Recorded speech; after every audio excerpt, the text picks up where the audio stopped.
पितृपक्ष सप्टेंबरच्या पौर्णिमेपासून पितृपक्ष सुरू होत असतो. आपले अगोदरचे पूर्वज वर गेलेले असतात ना, आजी आजोबा पंजोबा हे आपल्या घरी जेवण करायला येत असतात. त्यासाठी आपण पितृपक्षाच्या पौर्णिमेपासून तर अमावास्यापर्यंत एक आपले गोत्र असतो ना, त्याला आपण सकाळच्या वेळेस तांदूळ आणि कुंकू टाकून त्यांच्या घरी जाऊन आपण त्यांना आमंत्रण देत असतो की तुम्ही आमच्या घरी आज जेवायला या, आमचे पित्र आहेत असं सांगत असतो. मग तो व्यक्ती आपल्या घरी जेवायला येतो. त्या दिवशी आपण सकाळी आंघोळ वगैरे करून आपले देव वगैरे धुवून आपण पुरणाचा स्वयंपाक वगैरे बनवून संपूर्ण त्या माणसाला पूर्वजाला जे आवडतं असतं, पुरणाची पोळी, भात, वरण, फुलसं, आमटी आणि भजे, पापड, कुरवड्या हे असे सगळं आपण जेवण वगैरे बनवत असतो. पुरी, खीर आणि देवडंगराची भाजी, पाटोड्याची भाजी असे बरेच प्रकार करतो आणि आपण ते पूर्वजाला जेवायला बोलवतो आणि त्यांच्या नावातनं एक माणूस जेवू घालतो आणि त्याला आपण त्याची पूजा वगैरे करतो. त्यांना हात वगैरे धुवायला देतो, पाय धुतो त्यांचे आणि त्यांना जेवायला ताट वगैरे वाढतो. जेवायला वाढल्याच्या नंतर तो माणूस आपल्या ताटातला एक घास वगैरे काढून आपल्या घरातल्या माणसाला देतो आणि तो माणूस कावळ्याला तो घास देत असतो. नसता गाईला चारवत असतात. हे पितृश्राद्ध आहेत ना, त्यावेळेस आजी आजोबा पंजोबा हे आपल्या घराच्या भोवताल फिरत असतात.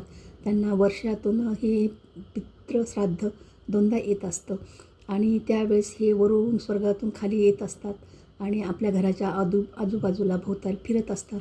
आपण त्यांना जेवू घातल्यानंतर त्यांचा आत्मा शांत होतो आणि ते आपल्याला चांगले आशीर्वाद देत असतात आणि ते म्हणतात की आम्ही आतापर्यंत कमवलेली प्रॉपर्टी आहे, आमचे मुलं, आमचे नातवंड, आमचे जे कोणी पाहुणे आहेत ते कसे सांभाळत आहेत आणि त्याचा कसा उपयोग करत आहेत, ते वर्षातून कधी श्राद्ध करतात की नाही हे पाहण्यासाठी आपल्या घराभोवतर फिरत असतात.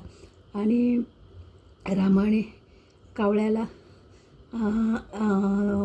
असा आशीर्वाद दिलेला आहे की तू इंद्राचा मुलगा असतो ना तो कावळा, त्याच्यामुळं स्वर्गातून खाली येत असतो आणि तो जेवण वगैरे करत असतो असं समज आहे माणसाचा.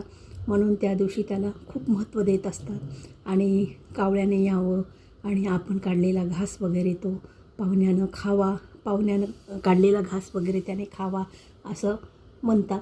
आणि त्या दिवशी कावळा येतो आणि आपण गच्चीवर नसता टेरिसवर जिथे कुठे ठेवलेला जेवण ताट वगैरे ठेवलेला असतो ना, तो येऊन खात असतो.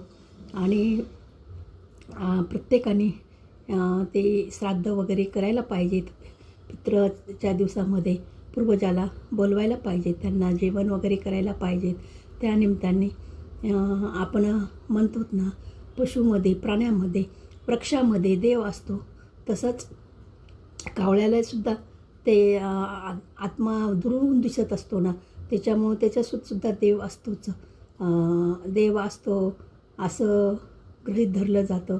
आणि श्राद्धाच्या दिवशी कावळ्याला खूप मान असतो आणि कावळा त्या काळामध्ये फिरत फिरत प्रत्येकाच्या घरी जातच असतो. जिथं जेवण वगैरे असेल तिथं तो जेवण वगैरे करत असतो. आणि पितृपक्षामध्ये पावसाळी पित्र येत असतात, उन्हाळी पित्र येत असतात. पावसाळी पित्र हे 15 दिवसाचे असतात, उन्हाळी पित्र हे 3 दिवसाचे असतात. अमावास्यापासून 3 दिवसच असतात, ते उन्हाळ्याचे असतात. आणि वर्षातून एकदा तरी पित्र करायला पाहिजेत आणि पूर्वजाला आपल्या घरी जेवायला बोललं पाहिजे. त्यानिमित्ताने आपल्या घरी अन्न वगैरे दान होतं, अन्न उडवलं जातं आणि त्यामुळे आपल्या पंजोबाचे, आजोबाचे आणि जे आजी आजोबा असतात ना, त्यांचे सगळे सोयरे गोत्र वगैरे आपल्या घरी जेवण करून जात असतात.